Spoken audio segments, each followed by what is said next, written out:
Oscar Pistorius has admitted that he fired the shots that killed Reeva Steenkamp through a locked toilet door. He says he believed that she was an intruder. Prosecutors clearly don't believe him, but argue that he's guilty of murder even if he did believe that his girlfriend may have been a burglar. But is it that cut and dried? And does Pistorius have any hope of avoiding a criminal conviction for either murder or culpable homicide?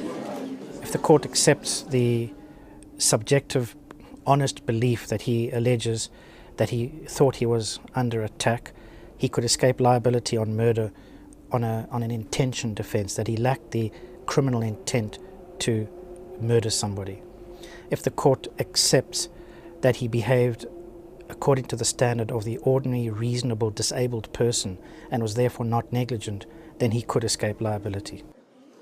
In other words, Pistorius will have to convince the High Court that his actions on that fateful Valentine's Day morning need to be judged as those of a disabled person with a far greater sense of vulnerability and fear of being attacked.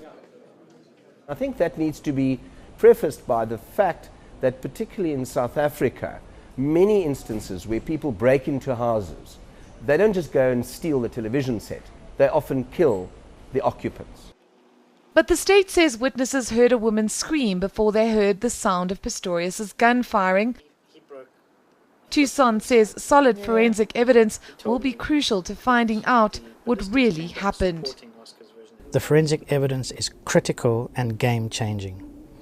The reason I say this is that the only eyewitness we have to what happened that night is the accused himself, Oscar. And for the state to obtain a conviction, they would have to discredit or discount his version by relying on the objective forensic evidence. The police's handling of that forensic evidence is, however, already under fire. Former Pistorius investigating officer Hilton Botha admitted to a litany of forensic blunders at the shooting scene.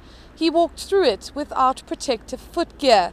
The shattered door that Pistorius fired through was removed before the defence's experts were able to examine it. And those same defense experts discovered a bullet cartridge in the toilet bowl that the police had failed to pick up. Just how much forensic evidence may have been compromised will emerge when Pistorius goes on trial next year. Karen Morn, Johannesburg. News that moves. eNCA.com.